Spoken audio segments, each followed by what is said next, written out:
चलिए तो आज हम लोग एक नया चैप्टर शुरू करने वाले हैं जिस चैप्टर का नाम है ह्यूमन डिजीज एंड वेलफेयर। इस चैप्टर की काफी मैं बहुत बात करता हूँ क्योंकि यार देखो ये सबसे इजी चैप्टर मुझको लगता है। क्यों इजी लगता है? क्योंकि मेरे साथ अगर तुम पढ़ते रहोगे तो तुमको पता चल जाएगा कि इस चैप्टर को मैं क्यों इजी बोलता हूँ। देखो, इस चैप्टर को फील करके पढ़ाने की जिम्मेदारी मेरी है। बस तुम्हारी जिम्मेदारी ये है कि तुम ये चैप्टर, मेरा लेक्चर कंप्लीटली देखो सारा इस चैप्टर का, और फिर तुमको पढ़ने की जरूरत नहीं पड़ेगी, ये गारंटी मैं ले रहा हूँ। ठीक है, मतलब घर पे पढ़ने की जरूरत नहीं पड़ेगी। और वन शॉट में जब इसका निकालूंगा तो वो वन शॉट देख लेना और एग्जाम देने चले जाना। उससे बाहर क्वेश्चन आएगा तो आके कमेंट में करिए देना। तो आज हम लोग पढ़ेंगे ह्यूमन डिजीज एंड वेलफेयर। इसको पढ़ने से पहले ना हम कुछ इसके बारे में इतिहास जानते हैं कि आखिरकार ये जो डिजीज नाम है ये डिजीज हमको होती कैसे है। पुराने समय में ये बोला जाता था ना, जो ये डिजीज होती थी, अभी मैं डिजीज की डिफिनेशन में नहीं जाऊंगा, मैं पुराने समय पे जा रहा हूँ। पुराने समय मतलब पुराने समय। देखो, अगर तुम किसी चीज के बारे में पढ़ रहे हो तो उस चीज वाले टाइम में चले जाओ। मतलब कि जैसे तुम ग्रिफिथ का एक्सपेरिमेंट कर पढ़े, मान low molecular basis of inheritance में तुम 1928 में गए, ग्रिफिथ का एक्सपेरिमेंट पढ़े, तो तुम उस एक्सपेरिमेंट को पढ़ने के लिए ना अपने माइंड से 1928 में चले जाओ कि उस टाइम हमको पता ही नहीं था हमारा जेनेटिक मटेरियल डीएनए होता है। बस इतना पता था कोई चीज है जो माँ बाप से बच्चों में जाती है। उसी तरह यहाँ पे तुम बस ये समझो कि डिजीज हमें, पहले जो डिजीज का कॉन्सेप्ट था हम लोग कैसे लेते थे। मतलब जो डिजीज का कॉन्सेप्ट है, पहले डिजीज के बारे में क्या कहा जाता था और अब डिजीज के बारे में क्या कहा जाता था, वही बस हमको आज समझना है। तो पहले डिजीज के बारे में ये कहा जाता था ना कि यार ये जो डिजीज नाम का शब्द है ना, इसमें ये कहा जाता था कि हम कोई भी गलत काम कर रहे हैं, जैसे कोई भी हमने गलत काम किया तो उस गलत काम पे हमें ईश्वर क्या देते थे, बीमारियां देते थे, अर्थात की डिजीज देते थे। तो इसका मतलब बस इतना था कि पहले प्राचीन समय में, यानी कि एंशियंट टाइम में ऐसा माना जाता था, ये सबका मिथ था कि जो हम गलत काम करते थे उसी के फल स्वरूप हमें क्या मिलता था, डिजीज मिलता था। लेकिन इसको किसी ने डिस्कार्ड कर दिया, अर्थात कि इसको किसी ने गलत ठहरा दिया, डिस्कार्ड कर दिया। अब किसने डिस्कार्ड किया, जिसके बारे में अब बताने जा रहा हूं। अब तुम्हारे एनसीईआरटी पे हम लोग आ गए। एनसीईआरटी की पहली लाइन यहीं से शुरू है। अब जिसने डिस्कार्ड किया उसका नाम क्या था, हिपोक्रेट्स। अब हिपोक्रेट्स का था, स्पेलिंग गलत होगा तो माफ कर देना। हिपोक्रेट्स ने क्या कहा, देखो हिपोक्रेट्स ना, ये इनको क्या कहा जाता था, ये फादर ऑफ मेडिसिन थे। अब यहाँ से तुम्हारा इंपॉर्टेंट टॉपिक शुरू हो गया। फादर ऑफ मेडिसिन इनको कहा जाता था। एग्जाम में अगर पूछे कि फादर ऑफ मेडिसिन किसको कहा जाता था तो तुम बोल दोगे हिपोक्रेट्स को। अब हिपोक्रेट्स का क्या रोल था इस चैप्टर में? देखो, हिपोक्रेट्स ने कहा ना कि हमारी बॉडी में ऐसा कोई पदार्थ है जिसकी मदद से हमारी तबीयत खराब होती है, अर्थात कि हमें डिजीज होता है। पहले हम क्या कहते थे कि क्या होता था कि अगर हम कोई गलत काम करते थे तो ईश्वर हमें फलस्वरूप डिजीज देते थे। लेकिन हिपोक्रेट्स ने कहा नहीं भाई, ऐसा नहीं है। हिपोक्रेट्स कहाँ का रहने वाला बंदा था, ग्रीक का। ये भी याद कर लेना तुम लोग। याद करने वाली क्या चीज है, ये बस लॉजिक की बात है। ज्यादातर लोग ग्रीक के ही होते हैं। तो ग्रीक से जो हिपोक्रेट्स नाम का इंसान था, उन्होंने क्या कहा ना कि हमारी बॉडी में एक फ्लूइड होता है और उस फ्लूइड को हम क्या कहते हैं ना, बायोलॉजी के टर्म में ह्यूमर कहते हैं। ह्यूमर्स नाम का फ्लूइड था, यहाँ पे बगल में लिख दिया। ह्यूमर्स मतलब क्या होता है, फ्लूइड। तो जो फ्लूइड होता है ना, अगर इसका जो कंसंट्रेशन है या फिर अमाउंट है, जो अमाउंट है हमारी बॉडी में क्या हो गया, इंक्रीज हो गया या फिर डिक्रीज हो गया, तो हमको क्या हो जाता था, डिजीज हो जाता है। एक मिनट मेरे को देख लूं कैमरे में कि यहां तक दिख रहा है कि नहीं। चलो भाई, दिख रहा है तो यहां तक दिख रहा है। तो यहां तक समझ में आएगा कि हिपोक्रेट्स के हिसाब से इन्होंने ये कहा कि हमारी बॉडी में एक ऐसा फ्लूइड है, जिस फ्लूइड का नाम जो ह्यूमर है, उसका अगर अमाउंट ज्यादा हो रहा है या कम हो रहा है तो हमको क्या हो जा रहा है, अल्टीमेटली डिजीज हो जा रहा है। और ये जो इनका एक्सपेरिमेंट था ना, जिसकी मदद से इन्होंने प्रूफ किया कि हमारी बॉडी में कोई फ्लूइड है जो कम ज्यादा होने पर डिजीज हो रहा है, वो इनका कोई भी एक्सपेरिमेंट इन्होंने मतलब साइंटिफिक तौर पे एक्सपेरिमेंट नहीं किया। इनका बस ये जो इन्होंने सिद्धांत दिया ना अपना, कि जो अमाउंट ऑफ फ्लूइड जो बॉडी में कम ज्यादा होती है, उस पे क्या होता है कि हमें डिजीज होता है, ये फुल्ली बेस्ड था प्योर रिफ्लेक्शन थॉट पे। अर्थात कि जो तुम्हारा कॉन्सेप्ट था ये बस एक माइंड से सोचा गया कॉन्सेप्ट था, ना ही ये साइंटिफिक कॉन्सेप्ट था, ना ही ये कोई कॉन्सेप्ट था। तो ये कॉन्सेप्ट किस पे बेस्ड था, तो हम लिख सकते हैं this concept was based on pure reflection thought पे ये पूरा कॉन्सेप्ट बेस्ड था।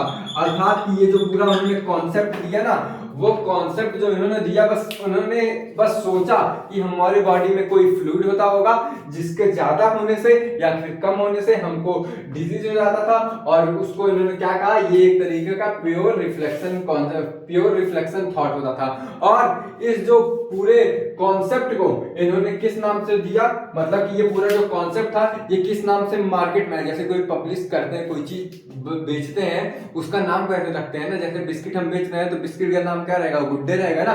तो उसी हिसाब से ये जो पूरा कॉन्सेप्ट था, इस कॉन्सेप्ट को हमने क्या बोला, किस नाम से जाना, इस कॉन्सेप्ट को हमने जाना किस नाम से, गुड ह्यूमर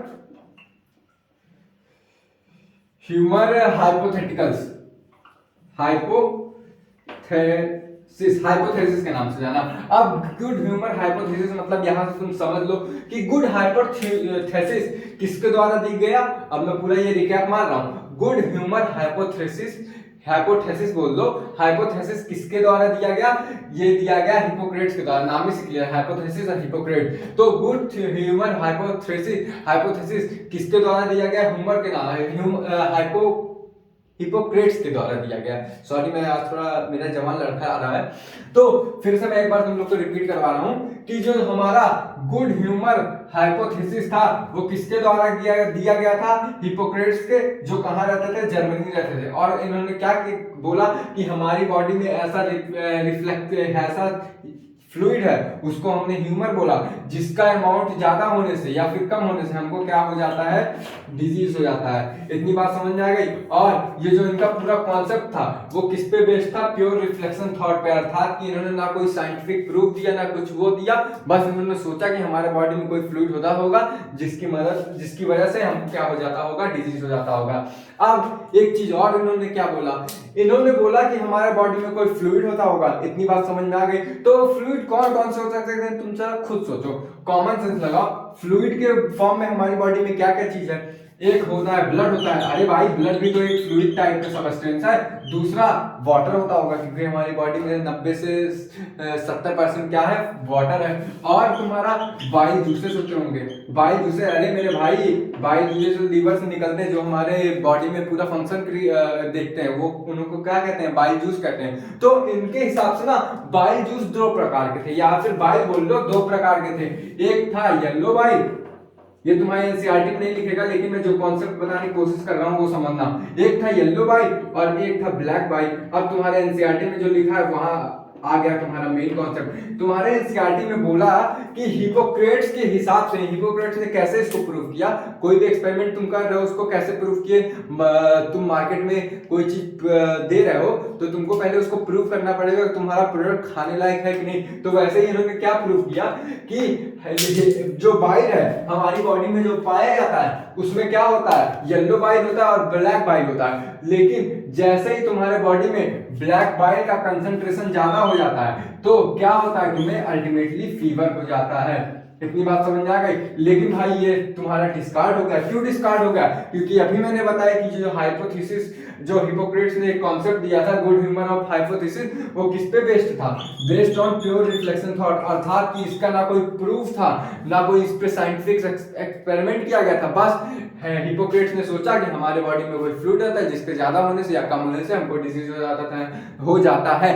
अब इसका जो क्या बोलते हैं वे, इसका ड्रॉबैक, अर्थात कि इसको डिस्कार्ड किसने किया, उसके बारे में हम पढ़ेंगे कि ये जो हाइपोथेसिस थी इसका डिस्कार्ड यानी कि इसका मतलब इसको गलत किसने ठहराया, उसके बारे में हम पढ़ेंगे। अब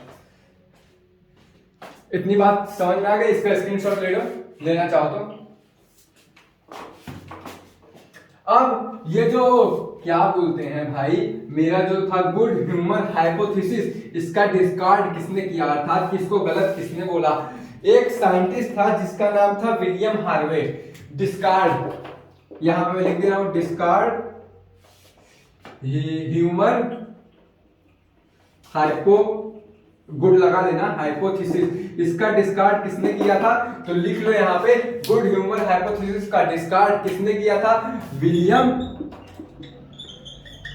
हार्वे ने। अब विलियम हार्वे ने इसको कैसे डिस्कार्ड किया, इन्होंने क्या किया ना मेरे भाई, हिपोक्रेट्स ने क्या बोला कि हमारी बॉडी में जो बाइल जूस रहता है उसमें जो ब्लैक बाइल रहता है उसका कंसंट्रेशन जैसे ही बढ़ेगा तो हमें फीवर हो जाएगा। लेकिन इन्होंने भाई क्या किया कि थर्मामीटर लिया और देखा कि मान लो मेरे अंदर बाइल जूस का कंसंट्रेशन ज्यादा हो गया ब्लैक बाइल का, लेकिन जब हमने थर्मामीटर चेक किया तो क्या हुआ अल्टीमेटली ना हमको फीवर नहीं आया।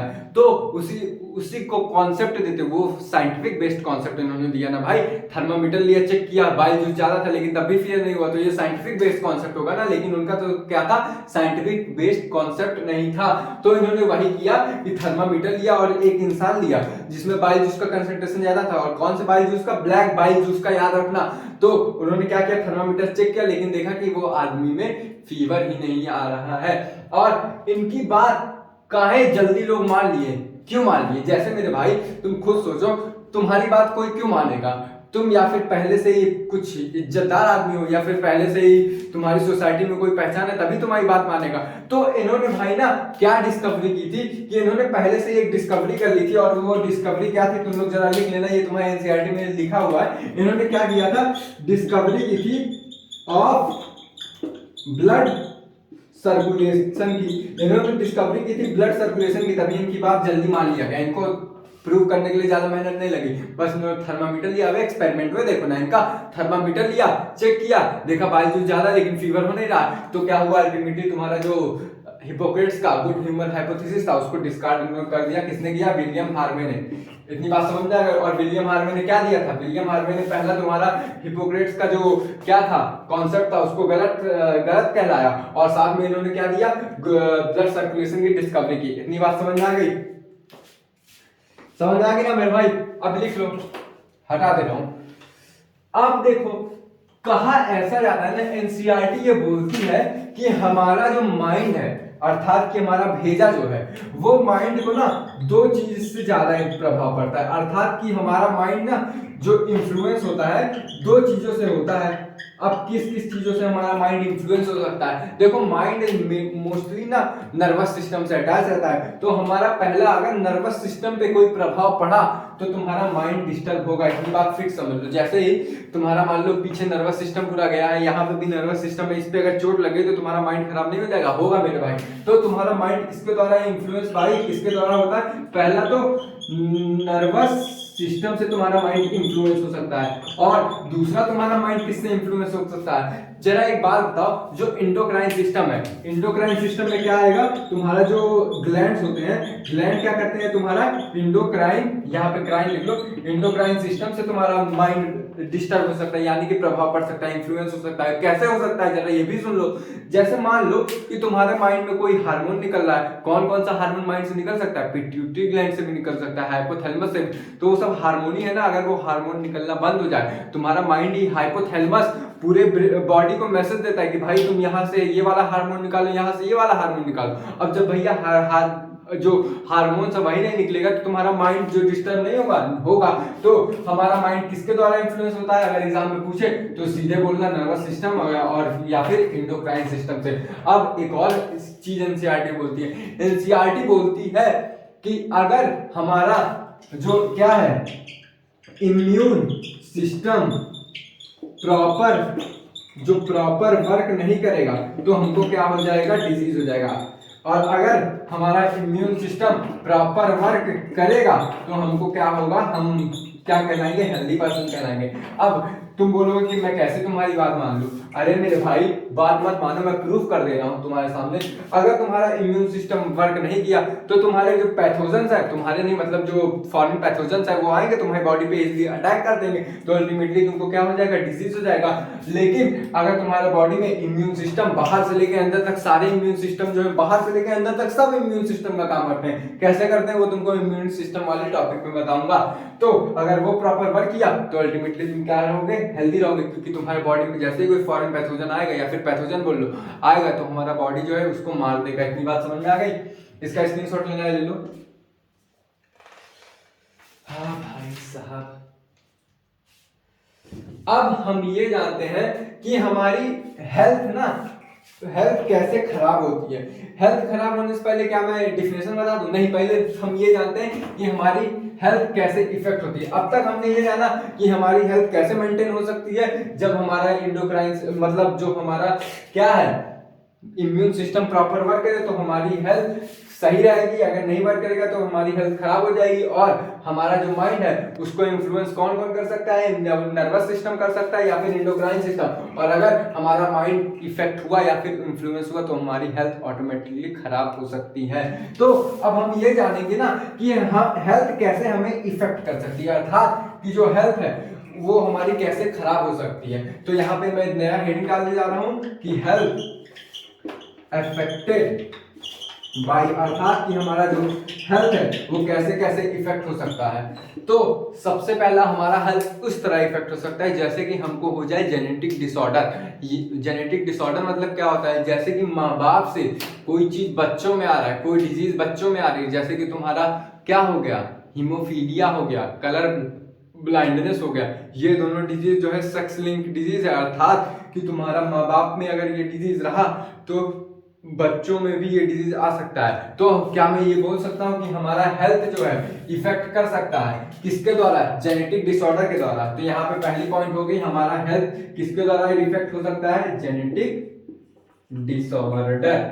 और अब दूसरा, मान लो कि तुम्हें जेनेटिक डिसऑर्डर है नहीं, ठीक है, मान लो मेरे पापा को कलर ब्लाइंडनेस नहीं है या मेरे पापा को हीमोफीलिया नहीं है या फिर मेरी मदर को, तो मान लो अब तो मैं सेफ बच गया। लेकिन अगर हम किसी इन्फेक्टेड पर्सन के पास रहे तो हमारा हेल्थ इन्फेक्ट हो सकता है कि नहीं? अरे मेरे भाई, अगर तुम्हारे पास कोई कोरोना पेशेंट आके रहेगा तो तुमको क्या उसका प्रभाव नहीं पड़ेगा? अबे पड़ेगा भाई, वायरस है, घट्ट से घुल जाएगा, फर्र से ऐसे आएगा, नाक से अंदर चला जाएगा, तुम्हारा लंग्स खराब कर देगा, अल्टीमेटली तुम मर जाओगे।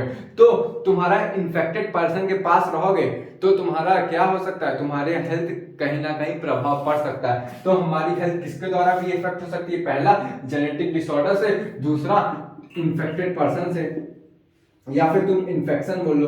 अच्छा ठीक है मेरे भाई, मान लो मेरे माँ बाप को जेनेटिक डिसऑर्डर नहीं है तो मुझको भी नहीं होगा ये, और मान लो कि मैं एक रूम में आइसोलेट हूँ, मतलब कि मैं रूम से बाहर ही नहीं निकल रहा, ना कोई मुझसे कांटेक्ट कर रहा है, तो मुझको इन्फेक्शन भी नहीं होगा। लेकिन अगर तुम्हारा प्रॉपर लाइफ स्टाइल नहीं है, हेल्दी लाइफ स्टाइल नहीं है, ये तुम्हारा तीसरा पॉइंट है, लाइफ स्टाइल नहीं है ना, तो तुम क्या हो सकता है? तुमको तुम्हारा हेल्थ पे प्रभाव पड़ सकता है। कैसे प्रभाव पड़ सकता है? क्योंकि हमारा प्रॉपर लाइफ स्टाइल में आता है ना, स्लीप आता है, प्रॉपर बैलेंस डाइट आता है, योगा आता है, एक्सरसाइज आता है। अब तुम बोलोगे कि हम कैसे मान ले कि हमारे जो प्रॉपर लाइफ स्टाइल है वो हेल्थ पे इफेक्ट करता है। अरे मेरे भाई, लाइफ स्टाइल में क्या क्या चीजें आती है पहले तुम ये देख लो, तब तुमको और क्लियर होगा। लाइफ स्टाइल में तुम्हारी क्या क्या आती है ये देख लो। प्रॉपर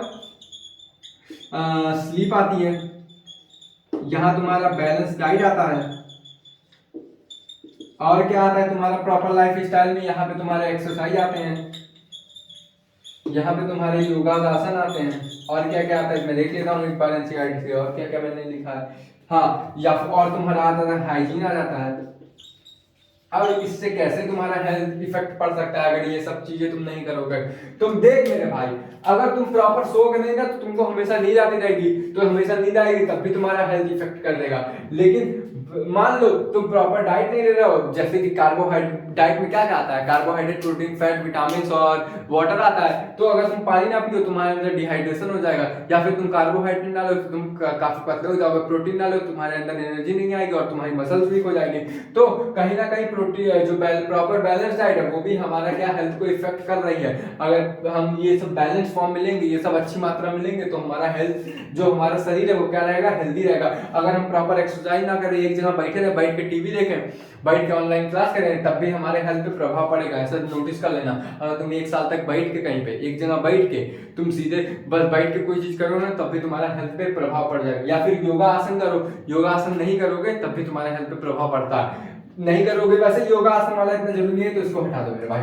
और तुम्हारा क्या है? हाइजीन नहीं मेंटेन किया। मान लो तुम वॉशरूम से आए हाथ नहीं धुले तो तुम्हारे जो बैक्टीरिया है, वायरस है, वो वॉशरूम में आ सकते हैं ना भाई। कैसे आते हैं वो तुमको बाद में बताऊंगा, क्योंकि यही तुम्हारा टॉपिक है इस चैप्टर में, कैसे डिजीज कैसे फैलती है, क्या होता है, उसका सिम्टम्स क्या है, वही सब है। तो अगर तुम प्रॉपर हाइजीन नहीं मेंटेन, या हाइजीन मतलब सिंपली समझो साफ सुथरा जगह पे नहीं रहे, तब भी तुम्हारा हेल्थ इफेक्ट पड़ जाएगा। अभी तुम्हें नाली में रख दिया जाए तो तुमको मलेरिया हो जाएगा, क्योंकि नाली में मोस्टली मलेरिया अपना अंडा देती है। समझ में आ गया मेरे भाई? अब इसका स्क्रीनशॉट लेना चाहो तो ले लो। हमारी हेल्थ किसको ज्यादा इफेक्ट होती है? अब देखो हम आते हैं, ये बार बार हम हेल्थ पे आ रहे हैं, तो हेल्थ के बारे में हम जान लेते हैं कि हमारी हेल्थ तो भाई 3 चीजों से इफेक्ट हो सकती है कि अगर हम प्रॉपर लाइफ स्टाइल ना रखें, प्रॉपर क्या बोलते हैं हाइजीन ना रखें, या फिर इन्फेक्शन पर्सन पास रहे, या फिर जेनेटिक डिसऑर्डर हो तो हमारी हेल्थ इफेक्ट हो सकती है। तो आखिरकार ये हेल्थ की डिफिनेशन क्या है हम लोग ये भी जानते हैं। देखो बहुत लोग ऐसा कहते थे ना, अगर किसी भी मनुष्य को यानी कि किसी ह्यूमन को अगर कोई भी डिजीज ना हो तो उसको हेल्दी कह सकते हैं। लेकिन WHO ने, WHO क्या होता है? वर्ल्ड हेल्थ ऑर्गेनाइजेशन होता है, जो कि हमारे कोरोना वायरस के बारे में भी इंफॉर्मेशन वही देती है। तो WHO ने बोला कि नहीं भाई ये गलत है, हमारे हिसाब से हेल्थ की डिफिनेशन कुछ अलग है। इनके हिसाब से क्या है जरा हम वो देख लेते हैं। स्टेट ऑफ कंप्लीट मेंटल यानी कि मानसिक, शारीरिक, फिजिकल एंड सामाजिक यानी कि सोशल रूप से क्या हो हम? वेल बीइंग हो। तो हमें क्या होता है? हमारा जो प्रॉपर हेल्थ को डिफाइन करता है, अर्थात कि हम मेंटली रूप से स्वस्थ रहे, फिजिकली रूप से स्वस्थ रहे, या फिर सामाजिक रूप से स्वस्थ रहे, वही हमारा हेल्थ को दर्शाता है, अर्थात कि वही हमारे हेल्थ के डिफिनेशन को सेटिस्फाई करता है। अब कैसे करता है जरा हम लोग ये भी समझ लेते हैं। हम कैसे मान ले कि तुम्हारा मेंटल हेल्थ अगर ठीक रहेगा तो हम हेल्दी रहेंगे, या फिर फिजिकल हेल्थ सही रहेगा तो हम हेल्दी रहेंगे, या फिर सोशल हेल्थ। अब मेरे भाई तुम खुद सोचो, मान लो तुम्हारे मेंटली लेवल पे तुम्हारा कुछ स्क्रू ढीला हो गया, तो तुम चाहे फिजिकली चाहे जितना फिट हो, सोशली चाहे जितना फिट हो, अगर तुम मेंटल रूप से स्वस्थ नहीं हो, अभी जैसे पागल को देख लो, पागल नहीं देखे हो क्या तुम लोग? ऐसे ही नाचता रहेगा। पागल लोग को देखे हो ना, तो उनका भले ही चाहे फिजिकल कंडीशन चाहे जितना अच्छा रहे, या फिर सोशल कंडीशन, लेकिन अगर मेंटली रूप से स्वस्थ नहीं रहे ना तो तुम हेल्थ में नहीं गिने जाओगे, हेल्दी पर्सन में नहीं गिने जाओगे। फिर चलो ये तो तुम्हारा सेटिस्फाई हो गया। अब हम कैसे माने अगर हम फिजिकली फिट रहे ना रहे, तो फिजिकली फिट रहे या फिर ना रहे, तब कैसे हम हेल्दी पर्सन में आएंगे? अरे मेरे भाई मान लो तुम काफी अच्छे भी हो, या फिर तुम्हारा समाज में काफी अच्छा दायरा भी है, काफी ऊंचे पद पे हो, लेकिन तुम्हारा फिजिकल स्टेट ना कहता है, तब भी तुम हेल्दी पर्सन में नहीं आओ। कैसे? अगर मेरे जैसा विकलांग आदमी रहेगा, इतना पतीर आदमी रहेगा, तब भाई क्या तुम हेल्दी पर्सन में आओगे? नहीं आओगे, क्योंकि तुम्हारा जो क्या होता है बॉडी मास इंडेक्स होता है ना, बॉडी मास इंडेक्स जो 8.5 से ऊपर होना चाहिए, और मेरा इससे कम है, तो मैं हेल्दी पर्सन में नहीं आऊंगा। क्यों नहीं आऊंगा? क्योंकि मेरा जो बॉडी है, जितना मेरी हाइट है उस हिसाब से मेरी बॉडी को न्यूट्रिशन नहीं मिल रहा है, तभी हम फिजिकली अनफिट हैं, यानी कि फिजिकली हम हेल्दी नहीं है, तभी हम हेल्दी पर्सन की कैटेगरी में नहीं आएंगे। अब सोशल रूप से कैसे हम मान ले हेल्दी है? अगर मेरे भाई मान लो तुम कहीं गए और तुमको 10 गालियां पड़ रही हैं, तो क्या तुम्हारे दिमाग पे फर्क नहीं पड़ेगा? सोशली रूप से तुम अनहेल्दी रहोगे, अनफिट रहोगे, तो तुम्हारे हेल्थ पे प्रभाव नहीं पड़ेगा। अरे मेरे भाई कोई तुमको एक गाली देगा तो तुम सहन कर लोगे, तुम्हारे दिमाग में उसका इम्पैक्ट नहीं पड़ेगा। तुम खुद सोचो, कोई तुमको गाली दे दिया तो तुम सोचोगे नहीं पूरी रात, अरे यार वो कैसे हमें गाली दे रहा, हम तो कुछ कर वो ना कर रहे हैं। अरे मेरे भाई तुम्हारे माइंड पे प्रभाव पड़ेगा तब भी। अगर फिजिकली फिट नहीं रहे तब भी तुम हेल्दी नहीं कहलाओगे। काहे? अब फिजिकली फिट नहीं रहे, ऐसे बहुत लोग चलते हैं, ये हेल्दी पर्सन इंसानी है, और अनफिट वाले जो फिजिकली फिट नहीं रहते ऐसे ऐसे चलेंगे। और जो तुम्हारा मेंटल स्टेट है, मेंटल स्टेट वाले तो ऐसे ऐसे करते हैं, तुम जंग कर रहे हो। तो हेल्थ की डेफिनेशन तुमको क्या मिली कि state of complete mentally, physically and socially well being is known as healthy person, या फिर हेल्थ को डिफाइन करते हैं। अब हम ये जानते हैं कि हम अपनी हेल्थ को कैसे मेंटेन कर सकते हैं। जैसे मेरे भाई हेल्थ को मेंटेन करना भी जरूरी है ना। तुमको मान लो भगवान अच्छा खासा हेल्दी बना दिए, बेच दिए इस धरती पे, लेकिन तुम अब फिट है, उनका मेंटेन ही नहीं कर पाओगे हेल्थ, तो तुम बाद में डिजीज हो जाएगा तुमको मेरे भाई। तो उस हेल्थ को जो भगवान ने हमको इतना अच्छा बना के रखा है, बना के भेजा है, तो उस हेल्थ को हम कैसे मेंटेन कर सके वो हम जानेंगे। तो हम क्या करते हैं, आज जनरल इंट्रोडक्शन दे रहा हूं। तो मेंटेन हेल्थ हम हेल्थ को कैसे मेंटेन कर सकते हैं। सबसे पहला तो मेरा भाई है, तुमको जान लो प्रॉपर स्लीप लेना बहुत जरूरी है। और स्लीप कितने घंटे की तुमको आज एग्जैक्ट बता रहा हूँ, 6 to 7 आवर्स की हमको स्लीप मिनिमम लेनी चाहिए, जो हेल्दी पर्सन रहते हैं उनको। और दूसरा क्या होगा, दूसरा हमारा हो जाएगा भाई प्रॉपर बैलेंस डाइट। और बैलेंस डाइट में क्या क्या आते हैं, बोल मेरे भाई। कार्बन बैलेंस डाइट में क्या क्या आते हैं, बैलेंस डाइट में तुम्हारा आ जाएगा योगा से, योगा करने से भी हम फिट रह सकते हैं। बैलेंस डाइट में तुम्हारा क्या आता है, carbon, carbohydrate, protein, fat, vitamin and water. क्योंकि वाटर इसलिए जरूरी है क्योंकि हमारी बॉडी में 70 से 90% पानी है। अब योगा से भी हम फिट रह सकते हैं, एक्सरसाइज करने से भी हम फिट रह सकते हैं। इतनी बात समझ आ गई। तो हम कैसे कैसे फिट रह सकते हैं, अगर ये एग्जाम में पूछे तो बोल देना भाई योगा, हाइजीन से भी हम फिट रह सकते हैं। अगर हमारा साफ सुथरा हाइजीन रहेगा तभी हम फिट रहेंगे। अगर हमारा साफ सुथरा एटमॉस्फेयर ही नहीं रहेगा तो हम फिट रहने की चाहे जितनी कोशिश कर लेना, फिट नहीं हो पाएंगे।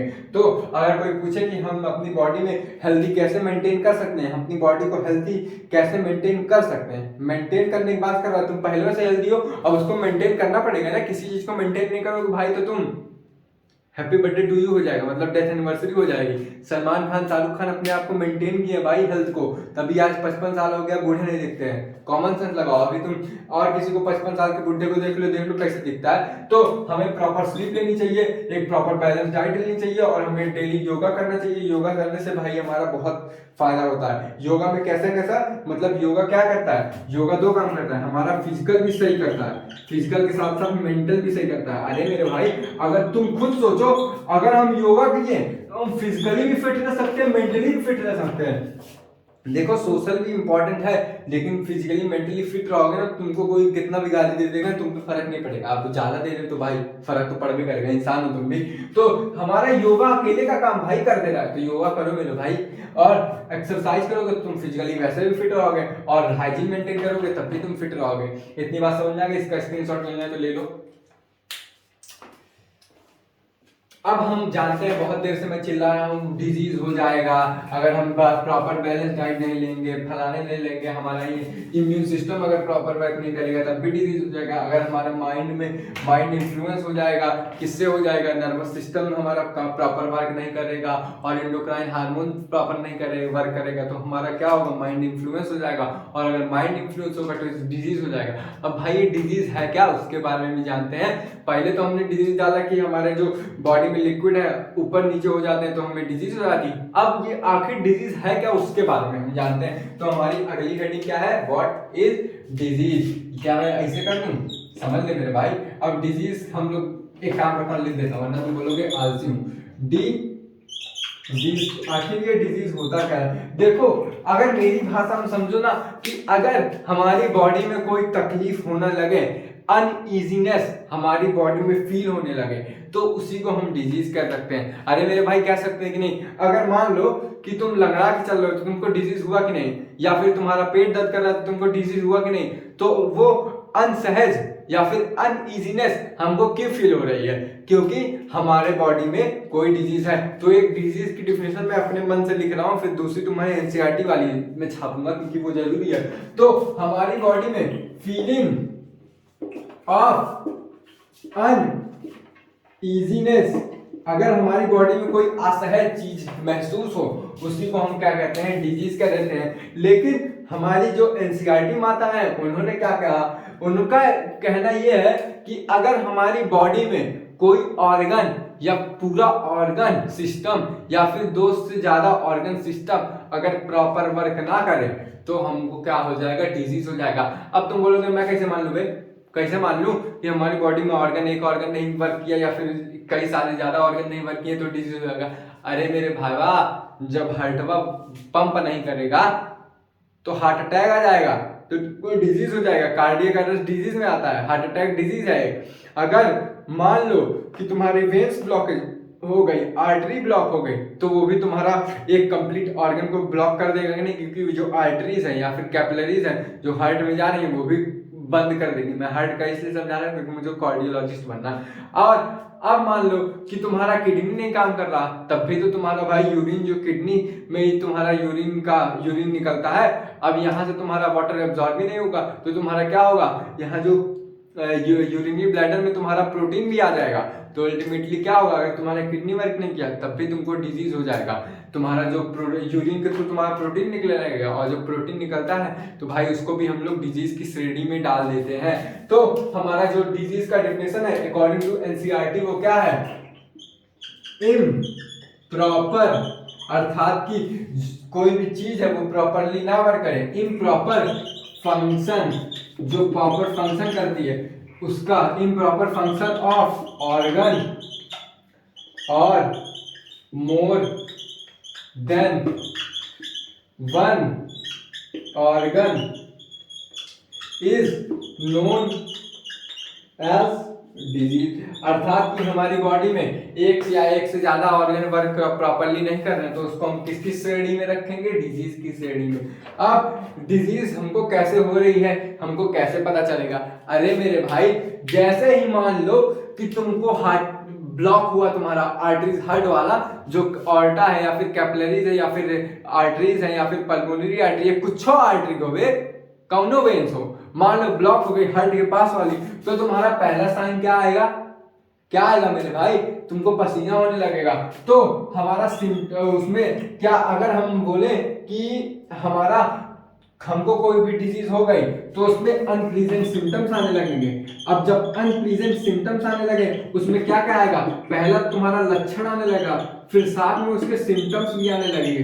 तो अल्टीमेटली जब किसी डॉक्टर के पास जाओगे तुम, तो डॉक्टर देखेगा कि भाई तुमको इतना पसीना हो रहा है, तुम्हारा बॉडी का टेम्परेचर लो हो रहा है, तो तुम्हारा वो सिम्टम्स और साइन दिखेगा। फिर अल्टीमेटली जो डॉक्टर बोलेगा कि भैया आपको जो है डिजीज हो गई है और उसका इलाज करवा ले वरना आप मर जाएंगे। तो हमारा डिजीज को हम कैसे पता कर सकते हैं कि हमारे पास जैसे इम्प्रॉपर, ये तो डिफिनेशन हुई, अब हम डिजीज डॉक्टर कैसे पता करता है, अगर तुम्हारे पास कोई लक्षण है, मान लो तुमको फीवर हो गया, इजी वाला समझते हैं, फीवर हो गया तो जाओगे डॉक्टर के पास, बोलोगे डॉक्टर साहब हमारे पे लक्षण आ रहा है, साइन आ रहा है कि हमें बुखार चढ़ जा रहा है, तो बोलेगा ठीक है भैया बैठा, तो वो क्या करेगा, सिम्टम्स देखेगा, बुखार भी चढ़ रहा है, बॉडी का टेम्परेचर भी जा रहा है, तो तुमको क्या बोलेगा डॉक्टर कि भैया तुमको फीवर हो गया है, दवाई ले लो, पैरासीटामोल ना, हैप्पी बर्थडे टू यू नहीं होगा भाई, बुखार से कैसे हैप्पी बर्थडे टू यू हो जाएगा। इतनी बात समझ में आ गई, इसका स्क्रीनशॉट लेना चाहो तो ले लो। अब देखो हमारी डिजीज जो है ना दो प्रकार की होती है, ये भी जानना जरूरी है भैया, डिजीज की डिफिनेशन जान लिए हम लोग, अब डिजीज क्या प्रकार के होते तो नहीं है जान लेते हम लोग, तुम लोग इज्जत से बोल दो। तो हमारी डिजीज ना दो प्रकार की होती है, पहली होती है इन्फेक्शियस। अब इन्फेक्शियस नाम से क्लियर हो रहा है इन्फेक्शन करवाने से, और दूसरी होती है नॉन इन्फेक्शियस। एनसीईआरटी में शायद लिखा है, एनसीईआरटी में कॉन्टेजीनियस या नॉन कॉन्टेजीनियस डिजीज लिखा होगा, तो एक बार तुम लोग चेक कर लेना। तो उसी को यही इन्फेक्शियस को कॉन्टेजियस बोलते हैं। कॉन्टेजियस मतलब देखो नाम से क्लियर हो रहा है, कांटेक्ट होने से जो डिजीज हो, और नॉन कॉन्टेजियस जो कांटेक्ट होने से ना डिजीज हो। तो इसकी डेफिनेशन तुम लोग लिखना चाहो, डिजीज हमारी दो प्रकार की होती है, एक इन्फेक्शन वाली डिजीज होती है, यानी कि एक पर्सन से दूसरी पर्सन पे वो डिजीज फैल जाए, और जो तुम्हारी नॉन इन्फेक्शियस होती है कि एक पर्सन से दूसरी पर्सन पे ना फैले। तो अगर तुम इसका डेफिनेशन लिखना चाहो इन्फेक्शियस का, तो लिख लो मेरे भाई, तुम लोग सीबीएसई वाले हो, मैं भी सीबीएसई वाला हूँ। स्प्रेड, छोटी सी डिफरेंस लिखूंगा, spread from one person to another person, लिख लो आगे मेरे भाई। और ये तुम्हारा नॉन कंडीशन का डू नॉट बस लिख दे रहा हूँ, आगे तुम लोग समझदार हो, do not spread from one person to another person. अब जरा इन्फेक्शियस डिजीज का हम लोग एग्जांपल समझते हैं। कोरोना वायरस लेटेस्ट वाले रहते हैं ना मेरे भैया, कोरोना वायरस तुम्हारा इन्फेक्शियस में आएगा कि नहीं? काहे बोला जाता है कोरोना वायरस पेशेंट के पास मत जाओ, काहे को वो इन्फेक्शियस है। तो पहला डिजीज का एग्जांपल हो गया कोविड-19। अब दूसरा डिजीज का एग्जांपल लो, जैसे कि तुमने देखा होगा कि तुम्हारे घर में किसी को सर्दी हो जाती है तो बोला जाता है कि मत रहो, या फिर देखते होगे तुम्हारे घर में किसी को सर्दी हो जाती है ना, तो वो सर्दी जब होती है तो तुम्हारे घर के सारे पर्सन को हो जाती है। तो तुम्हारा दूसरा एग्जांपल इन्फेक्शियस वाला क्या हो गया? Common cold. और ये दोनों, एक चीज फैक्ट की बात याद रखो जीके के लिए, ये दोनों जो वायरस है, कोरोना वायरस वाला वायरस और कॉमन कोल्ड वाला वायरस, ये दोनों वायरस एक ही वायरस से बिलोंग करते हैं, मतलब एक ही फैमिली से, और वो फैमिली का नाम है रीनो वायरस। इतनी बात समझ में आ गई। अब दूसरा एग्जांपल ले लो, एड्स। एड्स क्या होती है ना, एक फैटल डिजीज में आती है, फैटल इन्फेक्शियस डिजीज में आती है। मतलब क्या होगा जरा तुम ये समझना, एड्स नॉर्मली तो छूने से नहीं फैलती, लेकिन ये इन्फेक्शियस डिजीज के दायरे में रखा गया, मतलब इन्फेक्शियस डिजीज को कहा गया। क्यों कहा गया जरा ये देखना कि एड्स से, अगर कोई एड्स से पीड़ित व्यक्ति है तो उसका जो फ्लूइड होगा ना, मतलब कि उसके अंदर का कोई भी फ्लूइड हुआ किसी अनदर पर्सन के फ्लूइड से मिक्स हो गया तो उस पर्सन को इन्फेक्ट करवा देगा। अर्थात कि एड्स को भी हम इन्फेक्शियस डिजीज के श्रेणी में लेते हैं। और क्या हम टाइफाइड को ले सकते हैं? हाँ ले सकते हैं। कैसे ले सकते हैं ये तुमको बाद में बताऊंगा, जब मैं टाइफाइड के बारे में डिटेल में बताऊंगा। तो टाइफाइड हो गया। अब नॉन इन्फेक्शियस डिजीज में पहला तो तुम्हारा कार्डियक अरेस्ट लिख लो। कार्डियक अरेस्ट को ही हम हार्ट अटैक बोलते हैं, कार्डियक अरेस्ट। अर्थात कि तुम्हारे हार्ट में कोई तुमको हार्ट अटैक आ रहा है तो किसी और पर्सन को हार्ट अटैक नहीं आएगा। दूसरा जो तुम्हारा हमारा होता है ब्लॉकेज, हाई बीपी ले लो, ब्लड प्रेशर, अगर किसी का ब्लड प्रेशर हाई है तो दूसरे का ब्लड प्रेशर नहीं हाई होगा। तीसरा ले लो डायबिटीज, अगर किसी पर्सन को डायबिटीज शुगर का शिकार है जिसके अंदर क्या हो रहा है, इंसुलिन का प्रोडक्शन कम हो रहा है, तुम्हारे अंदर नहीं कम होने लगेगा मेरे भाई, कॉमन सेंस लगा, होता है क्या? नहीं होता। और इसका एक और एग्जांपल ले लो तो तुम्हारा ब्लॉकेज होता है, अगर तुम्हारे आर्टरी या वेन्स में ब्लॉकेज रहेगा तो तुम वहां पे वॉल्व लगा कर ठीक करवा सकते हो। लेकिन अगर तुम्हारा ब्लॉकेज रहा तो यहाँ पे हम नॉन इन्फेक्शियस की बात कर रहे हैं तो तुम लोग सर्जरी वाले लाइन में कम जाओ। जो ब्लॉकेज होता है, अगर मेरे हार्ट में ब्लॉकेज है तो तुम्हारे हार्ट में नहीं रहेगा, अगर मैं तुमको छू दिया तब भी तो ये तुम्हारा क्या आएगा, नॉन इन्फेक्शियस की श्रेणी में आएगा। इसका स्क्रीनशॉट लेना तो ले लो। अब हमने ह्यूमन हेल्थ के बारे में पढ़ा और क्या पढ़ा, किसके बारे में, डिजीज के बारे में पढ़ा। अब हम ये सारा समझते हैं ना कि डिजीज या कॉज कौन करता है, मतलब ये डिजीज किसके द्वारा कॉज होती है, इसका एजेंट कौन है। तो अब कुछ डिफिनेशन याद आ रही है कि इसका एजेंट जो है पैथोजन होता है। पैथोजन क्या करता है? अरे मेरे भाई पैथोजन ही क्या होता है, डिजीज कॉज करता है। तो इसका डिफिनेशन क्या हुआ, disease causing agent is known as pathogen. अब तुम्हारा पैथोजन क्या करता है, यही डिजीज कॉज करता है। अब पैथोजन में कौन कौन आते हैं वो तुम्हें बाद में बताऊंगा, थोड़ी देर बाद, बस 1 मिनट रुक जाओ। अब ये कोई पैथोजन आया तुम्हारे बॉडी में, डिजीज कॉज किया, तो उस पैथोजन की स्टडी को क्या क्या कहेंगे ना हम, तो यहाँ पे दूसरा पॉइंट लिख दें, उस स्टडी को क्या कहेंगे, स्टडी ऑफ पैथोजन। कोई भी पैथोजन आया तुम्हारी बॉडी में कॉज किया तो उस पैथोजन के बारे में हमें पता रहना चाहिए, तभी हम उसके बारे में दवाई बना पाएंगे। जब तक पैथोजन के बारे में पता ही नहीं रहेगा, हमको ये पता ही नहीं रहेगा कि वो पैथोजन किससे मरता है, कौन सी ड्रग से मरता है, तो हम कैसे पता पाएंगे कि ये जो हमारा पैथोजन है कौन सा है। तो study of pathogen is known as pathology. Patho मतलब पैथोजन, लॉजी मतलब स्टडी, कॉमन सेंस वाली बात है। स्टडी, पैथोजन की स्टडी करना है, क्या होता है, पैथोलॉजी बोलता है। और डिजीज कॉजिंग एजेंट जो होते हैं उन्हीं को पैथोजन बोलते हैं। अब हमारे पैथोजन कितने प्रकार के होते हैं जरा तुम ये समझ लो। इतनी बात समझ आ गई ना मेरे भाई? 1 मिनट रुक जाओ, मैं टाइम देख लूं, ज्यादा टाइम ना होगा। चलो 37 मिनट्स हुए। तो पैथोजन कितने प्रकार के होते हैं जरा तुम ये देख लेना मेरे भाई। पैथोजेनिक एजेंट जो होते हैं कितने प्रकार के होते हैं, अर्थात कि जो डिजीज कॉज करते हैं वो कितने प्रकार के होते हैं। तो यहाँ पे मैं लिखने जा रहा हूँ, ध्यान से सुनते जाना। अब तुम्हारा मेन कॉन्सेप्ट पे हम लोग आ रहे हैं। Main concept in the sense कि जो हमारा टॉपिक है अब शुरू हो गया था, वो तो आज ही के लेक्चर से, जैसे जनरल इंट्रोडक्शन चल रहा था। अब यहाँ से तुमको ध्यान देना पड़ेगा, जो तुम्हारे पहले थे वो तुम्हारे पहले है बैक्टीरिया। बैक्टीरिया जो है तुम्हारे पैथोजन है, अर्थात ये डिजीज कॉज करते हैं। दूसरे क्या है तुम्हारे वायरसेस, कोरोना वायरस जैसे हुआ। तीसरे क्या है तुम्हारे प्रोटोजोअन्स जो कि मलेरिया कॉज करते हैं। अभी एग्जांपल मैं दे दूंगा 1-2 सबका। तीसरे के चौथे क्या है, चौथे तुम्हारे हेलमिंथीज हैं। हेलमिंथीज मतलब क्या सर, इसका मतलब भाई मेरे को नहीं समझ में आया। जो इसका हेलमिंथीज होते हैं या फिर प्लेथी हेलमिंथीज होते हैं वो देखते नहीं, शरीर में चिपक जाते हैं तो डिजीज कॉज कर देते हैं। फेलेरियासिस और एल्फेंटियासिस जो होता है उन्हीं, फेलेरियासिस और एल्फेंटियासिस एक ही होता है, और स्कैलेरियासिस ये कॉज करते हैं। कौन कॉज करते हैं, हेलमिंथीज। एग्जांपल मैं लिख रहा हूँ, ये बस एजेंट के नाम बता रहा हूँ। और आखिरी क्या है, फंजाई। इतने लोग जो होते हैं तुम्हारा क्या करते हैं, डिजीज कॉज करते हैं। अब इसका एग्जांपल जल्दी लिख लो, कल यहाँ से फिर शुरू करूंगा। इसका एग्जांपल लिख लो, टाइफाइड। टाइफाइड जो होता है बैक्टीरिया कॉज करता है। मतलब बैक्टीरिया कौन कौन से डिजीज कॉज करता है वही लिखने जा रहा हूँ। या फिर निमोनिया ले लो, मोनिया स्पेलिंग देख लेना तुम लोग, या फिर डी सेंट्री ले लो, या फिर तुम ले लो पोलियो ले लो। पोलियो भी तुम्हारा बैक्टीरिया कॉज करता है, जीके का क्वेश्चन है, बता दिया।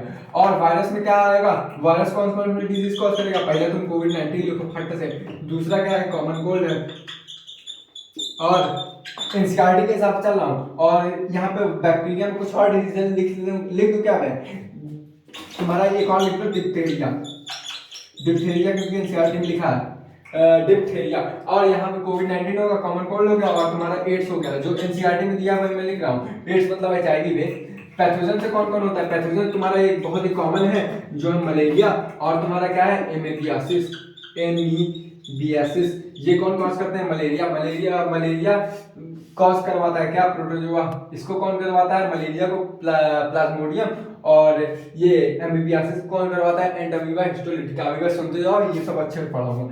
और हेलमिंथेस कौन कौन से डिजीज कॉज करता है, स्कैलियासिस कॉज करता है, मतलब ये डिजीज कॉज, हेलमिंथेस कौन सा डिजीज कॉज करता है, स्कैलियासिस। और दूसरा तुम्हारा फिलेरियासिस, फिलेरियासिस को हम क्या बोलते हैं, इन्फेंटियासिस। और तुम्हारा जो फंजाई है वो कौन सी डिजीज कॉज करता है, वो बस एक कॉज करता है अकॉर्डिंग टू एनसीईआरटी, रिंगवॉर्म ले लो, रिंगवॉर्म या फिर राउंडवॉर्म बोल लो, ये बस ये कॉज करता है रिंगवॉर्म, जो दांत पड़ जाता है ना उसी को रिंगवॉर्म बोलते हैं। इतनी बात समझ में आ गई। यहाँ पे तो थोड़ा मैं कॉम्प्लेक्स कर दिया हूँ, इसका मैं फिर से तुम लोग नाम सुन लो कि जो बैक्टीरिया होता है टाइफाइड कॉज करता है, PNEMONIA निमोनिया कॉज करता है, ये डिसेंट्री कॉज करता है, पोलियो कॉज करता है, डिप्थीरिया कॉज करता है। डिप्थीरिया एक डिजीज होती है जो कि सैलिजीला नाम के बैक्टीरिया से होती है। इतनी बात समझ में आ गई, इसका स्क्रीनशॉट लो जल्दी से। तो चलो आज के लिए बस इतना ही काफी है। तो अब कल हम लोग ये जो डिजीज है इसका पोस्टमार्टम करेंगे, टाइफाइड का, निमोनिया का, कॉमन कोल्ड का, एड्स का, मलेरिया का, इन्फेक्शियसिस का, ये सब जो है फलाना ढमकाना। तो चलिए आज की बातें यहीं तक, कल की बातें कल करेंगे। जय हिंद, जय भारत, साइनिंग ऑफ।